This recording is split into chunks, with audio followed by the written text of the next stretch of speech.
Hi, welcome to games and goals. Sunrisers Hyderabad మొత్తానికి orange army ఫ్యాన్స్ని సంతోషంలో ముంచేసింది.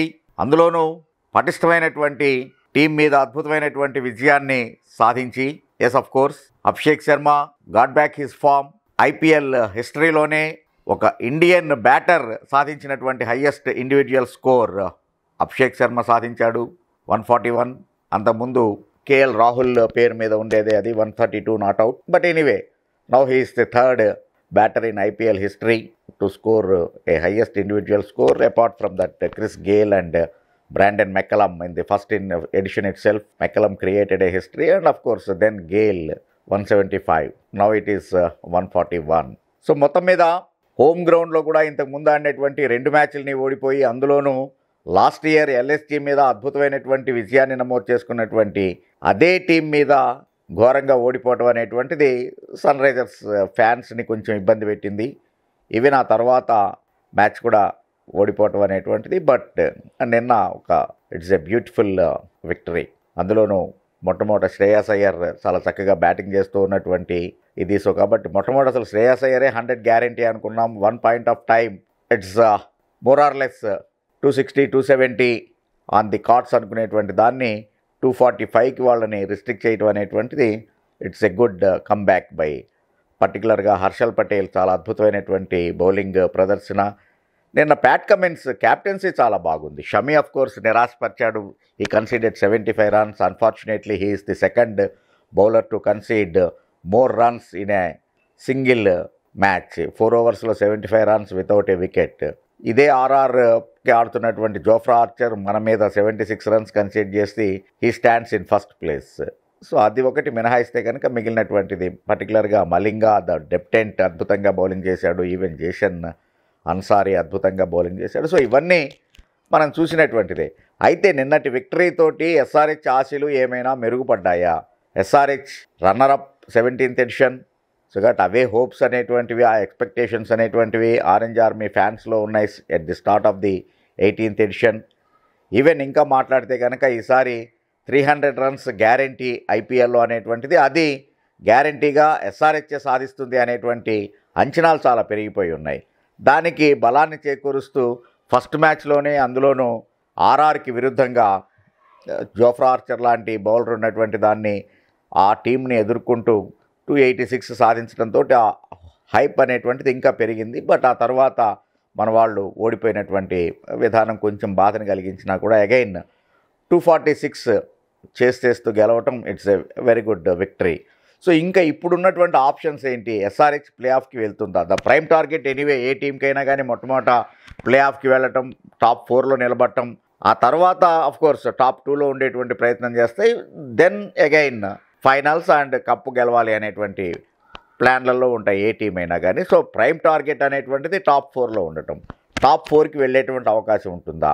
ఇప్పుడు ఆడినటువంటిది already 6 మ్యాచ్లు ఆడేసింది. 6లో కేవలం ఇంకా 2 మ్యాచ్లే గెలిచింది, 4 పరాజయాలు. సో ఈ టైంలో ఎటువంటి అవకాశం ఉంది అనేటువంటిది జస్ట్ బ్రీఫ్గా కనుక గమనించినట్లయితే, still the gates are really open. The chances are very very bright and to SRH అనే చెప్పుకోవచ్చు. ఎందుకంటే అంతగా ఫామ్లో లేనటువంటి ముంబై తోటి ఇంకా 2 మ్యాచ్లు ఆడుతోంది.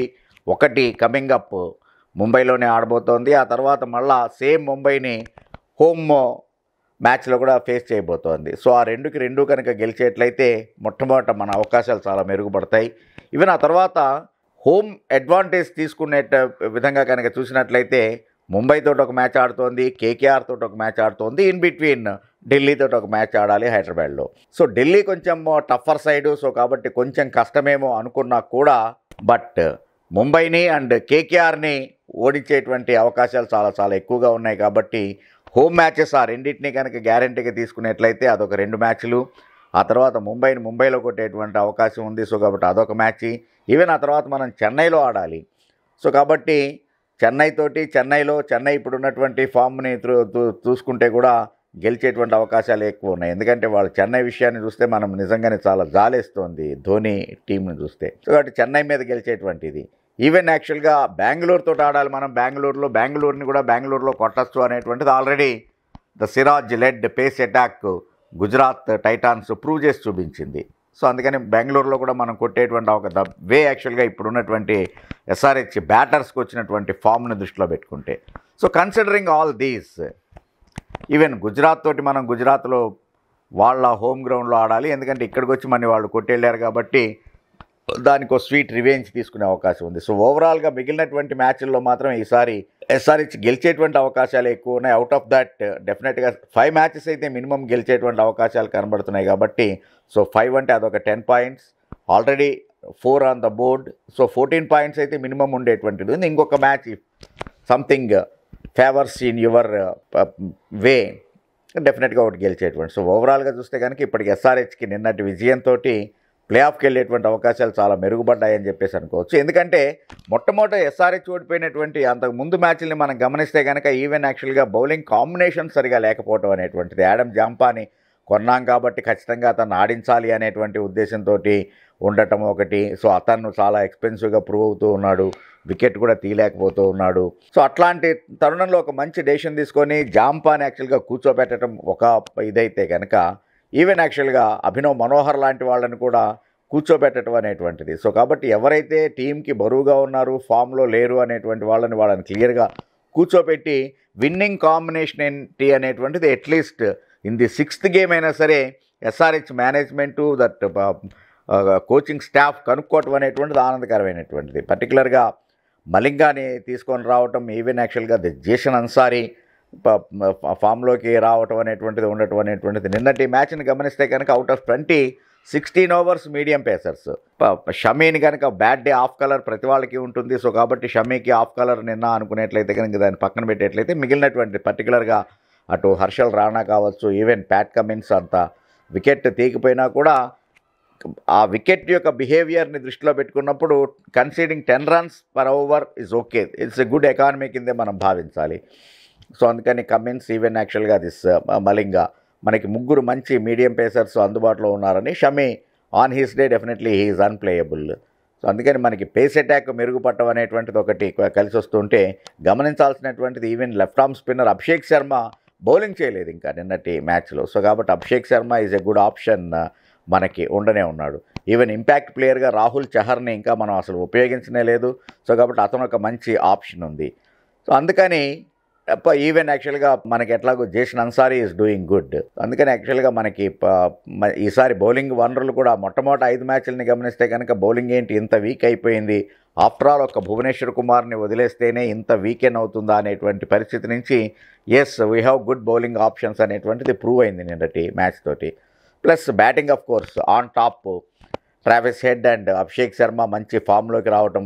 అలాగనే ఇంకొక విషయం ఏంటంటే నిన్నటి మ్యాచ్లో సన్ రైజర్స్ హైదరాబాద్ మేనేజ్మెంట్ చేసినటువంటి ఒక గుడ్ మూవ్ ఏంటి అంటే, మనం రిటైన్ చేసుకున్నాం కాబట్టి ఖచ్చితంగా అదే స్థానంలో కట్టుబడి ఉండాలి, నితీష్ కుమార్ని అలాగే ఆడించాలి అనేటువంటి దాన్ని పక్కన పెట్టి, ఆ రకమైనటువంటి మోస ధోరణికి పక్కన పెట్టి క్లాసెన్ని నెంబర్ 6లో 7లో వచ్చి అద్భుతంగా రాణిస్తున్నటువంటి క్లాసెన్ని అప్ ది ఆర్డర్ నెంబర్ 3లో పంపించడం, అలాగనే నెంబర్ 3 పొజిషన్ కోసం అని ఇషాన్ కిషన్ని కొనుక్కున్నారు. అఫ్ కోర్స్ ఫస్ట్ మ్యాచ్లో he proved with a century, but ఆ తర్వాత అనుకున్నటువంటి ఫామ్ లేదు కాబట్టి అతన్ని నెంబర్ 4లో పంపించడం అనేటువంటిది, నెంబర్ 4లో పూర్తిగా నిరాశపరుస్తున్నటువంటి, అఫ్ కోర్స్ మన తెలుగువాడే కాదని నేను అందరూ బాధపడతారేమో నితీష్ని కొంచెం హార్ష్గా కామెంట్ చేస్తే, but it's a fact is fact. So కాబట్టి అలాంటి నితీష్ని డౌన్ ది ఆర్డర్కి పరిమితం చేయడం అనేటువంటిది కూడా, ఎందుకంటే మొట్టమొదటి మనం ఓడిపోయినటువంటి మ్యాచ్లని గమనించినట్లయితే కనుక 2020 ఫార్మేట్లో నేను 30 runs చేశాను, కానీ దానికోసమని 32 balls ఆడతాను, లేకపోతే కనుక నేను 24 runs చేశాను దానికి 22 balls ఆడతాను అంటే కనుక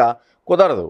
సో నితీష్ గ్యారంటీగానే ఒక ఎండ్లో నెంబర్ 4లో బ్యాటింగ్ వచ్చి సిచ్యుయేషన్ ప్రకారం యాక్సిలరేట్ చేయలేక ఆ ఒత్తిడి క్లాసెన్ మీద కూడా పడి, క్లాసెన్ కూడా ఒక అనవసరమైనటువంటి షాట్స్కి ట్రై చేసి అవుట్ అవడం అనేటువంటిది ఇదంతా కూడా చూసాం మనం. ఎప్పుడైతే కనుక ఓపెనర్లు ఫెయిల్ అయినప్పుడు డెఫినెట్గా middle order to strength in the innings.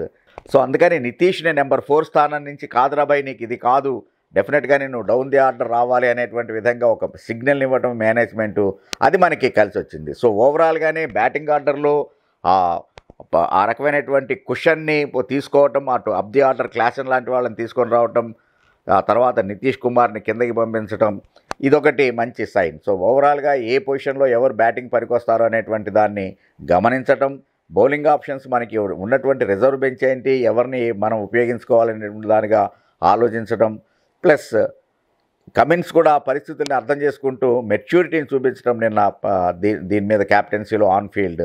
So వెరసి ఇప్పుడు మంచి విన్నింగ్ ట్రాక్లో పడింది ఎస్ఆర్హెచ్. కాబట్టి I'm sure Orange Army fans will be very happy. Remaining మ్యాచెస్లో SRH will prove what they are. Let us hope.